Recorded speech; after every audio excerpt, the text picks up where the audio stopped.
Yo, what's going on, everybody?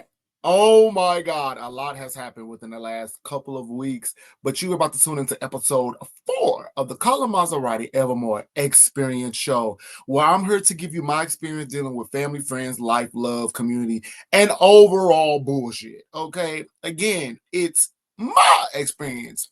Sit back, relax, and enjoy the show.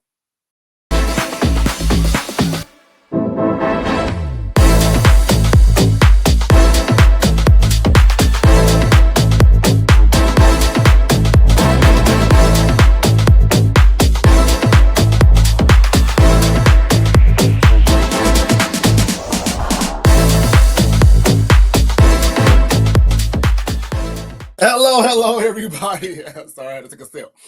My name is Collin Mazzaratie-Evermore, and you are now watching the Collin Mazzaratie-Evermore Experience Show, episode 4, where I'm here to give you my experience dealing with life, family, friends, love, drag, and overall bullshit. Okay, again, it's experience dealing with all of these things in these areas.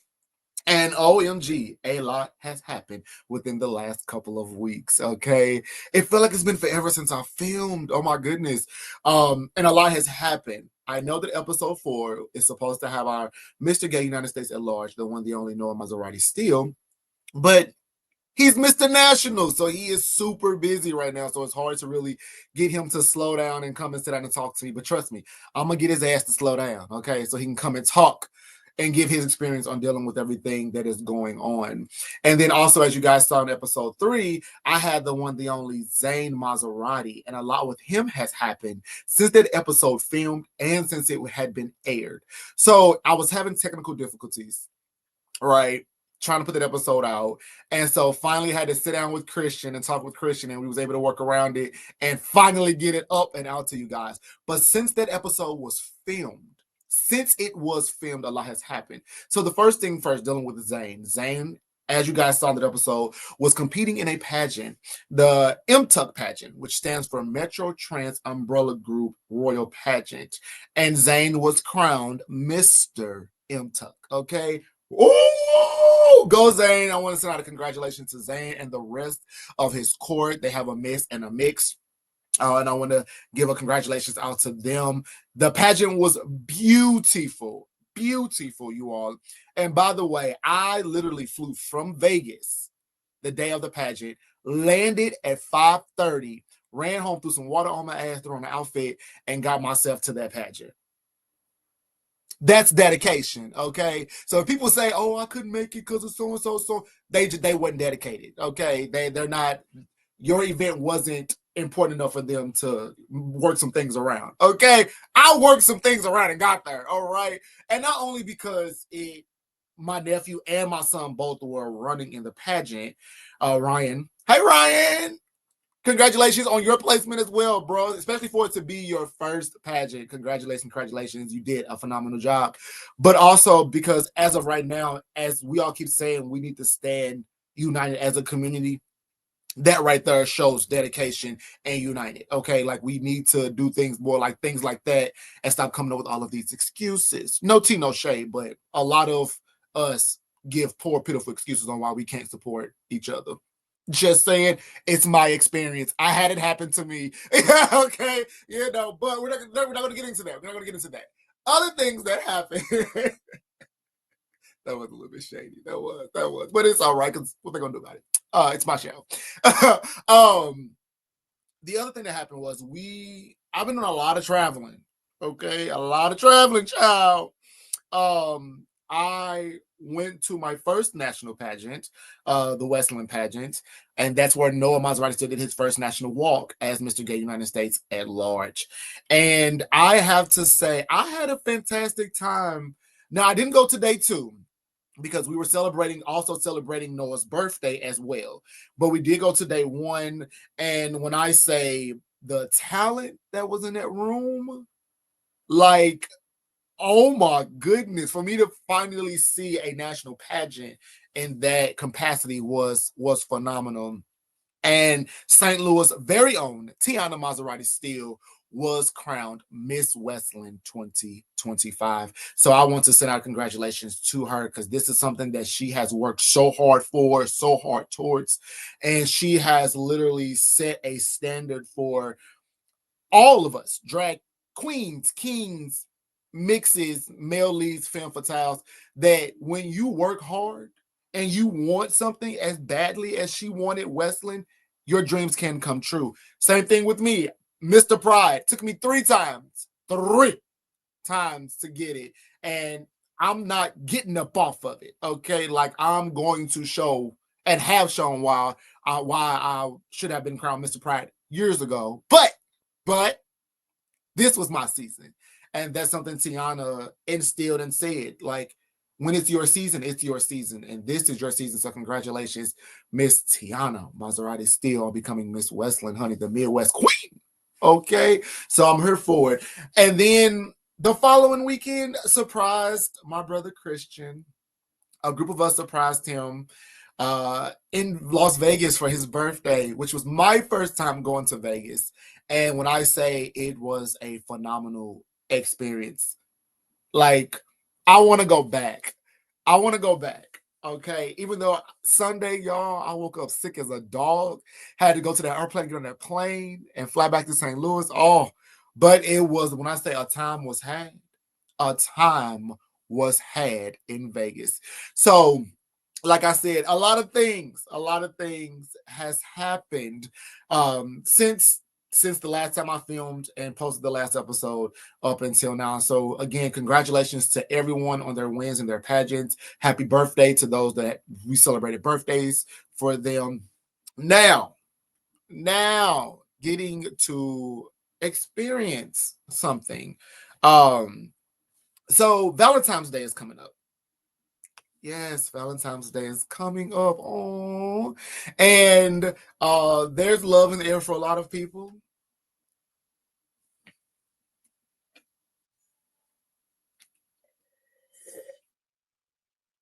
Okay, I'm sorry, I had to take a sip because I'm single. Okay, I'm single. Been single. I've dated on and off for the last couple of years, but they didn't last no more than 30 days. Child. They ain't last no. The last one didn't last no more than a week. Okay.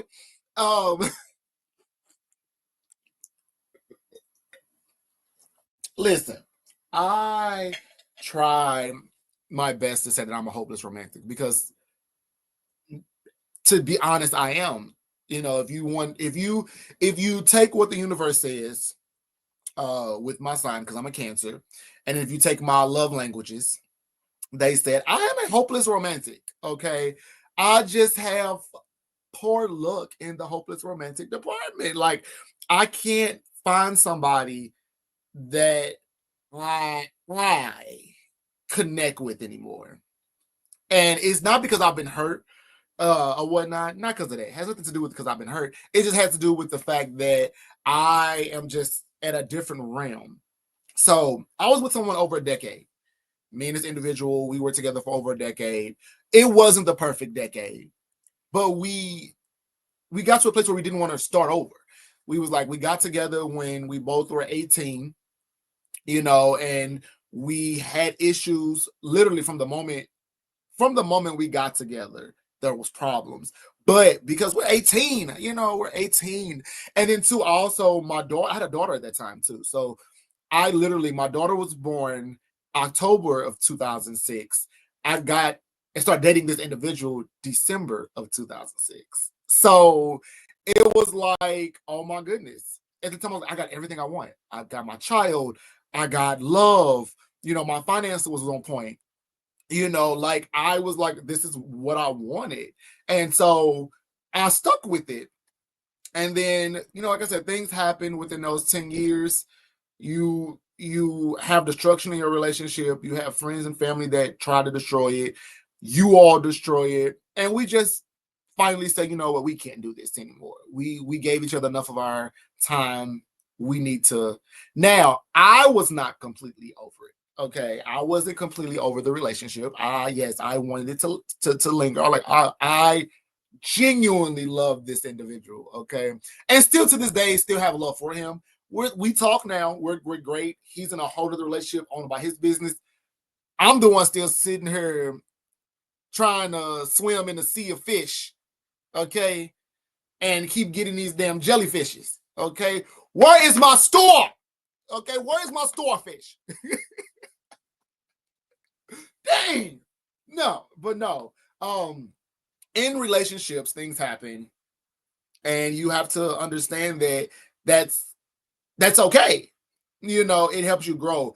The problem with dating now is that some people, if not all, are still stuck on what someone did to them in 2003 and expect the person at 25 to fix it. If the people between 2003 to 2024 wasn't able to fix it, what makes you think I can? No, you don't want it fixed. Okay, you don't want it fixed. You want to continue to live in that realm. That's fine. You do that. I am not fixing anybody. I did that once before. Once before, I literally stayed with an individual, helped him through his trauma. And this individual then said, you know what, I just don't think a relationship is good. I need to focus on me. And then I saw this individual 3 weeks later hugged up on somebody else in the bar and was like, oh, this is my partner. Excuse?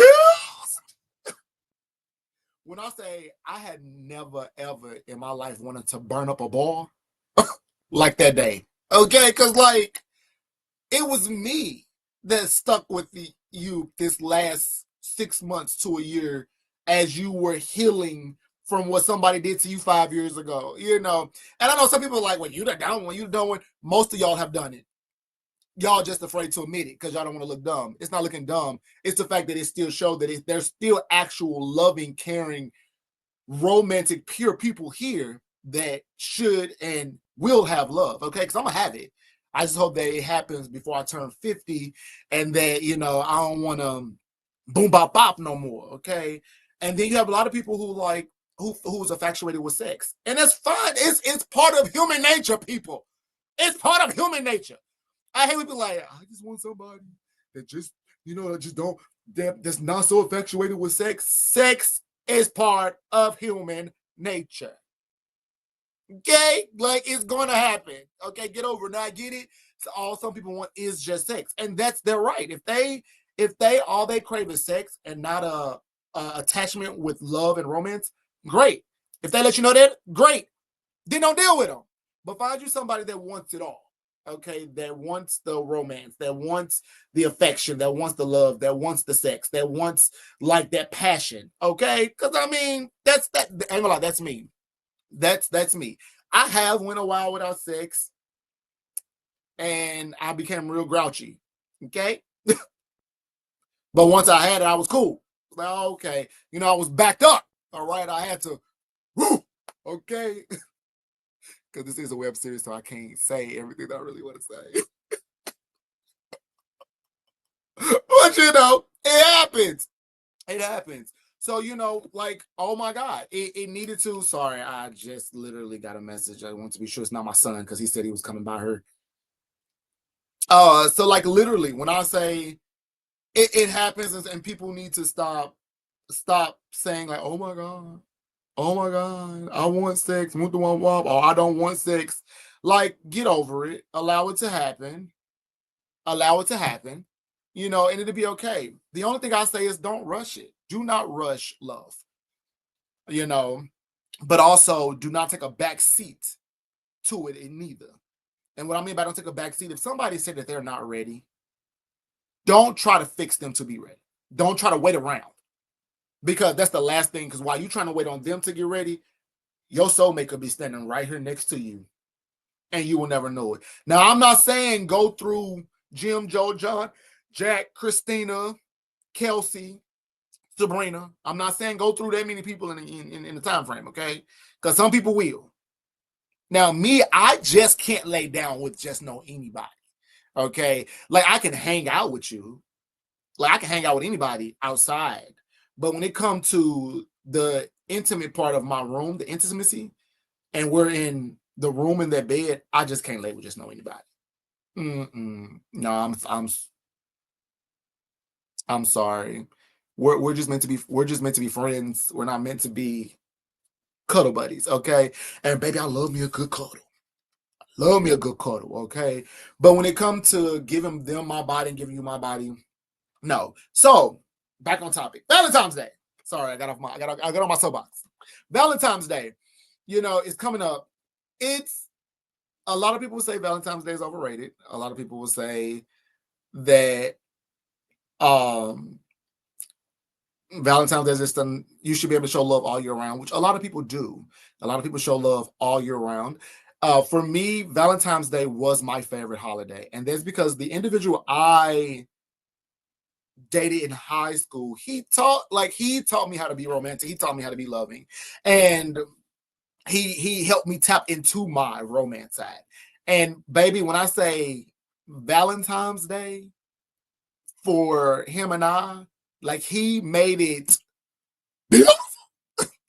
I have not had or dated anyone.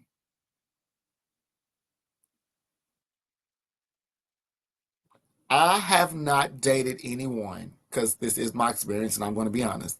I have not dated anyone that has trumped that Valentine's. I haven't. But also, that's because then I was the one doing all of that.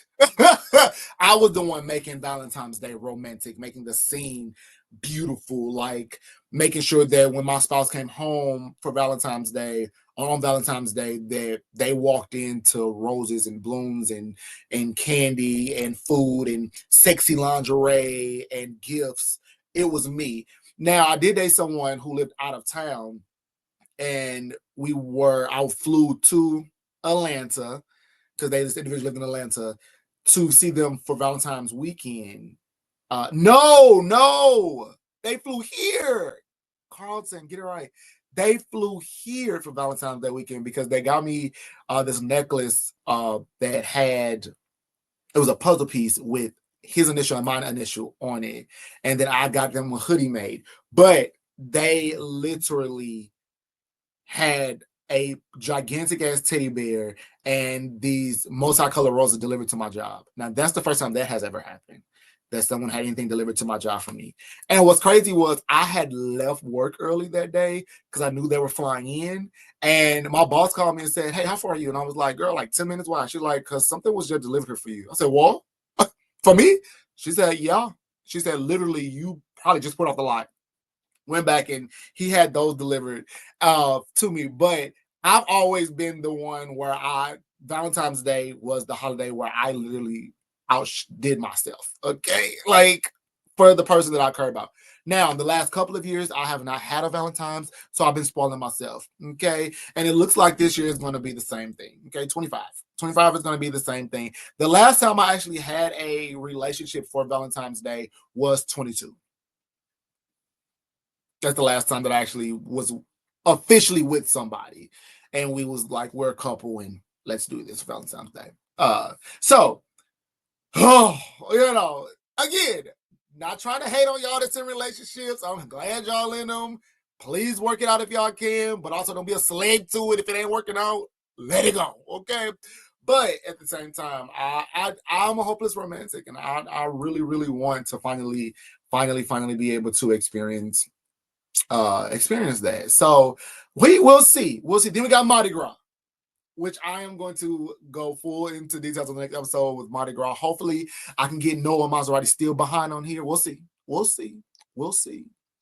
I do not have any special shout outs for this episode, unfortunately. You know what? No, let me say this. I want to give a shout out to all of you all that are watching, that have watched, that have liked, that have commented, or whatnot on my post. A lot of you guys were like, "Where's episode 3?" And I finally got it out, and you guys are continuing to watch and continue to support.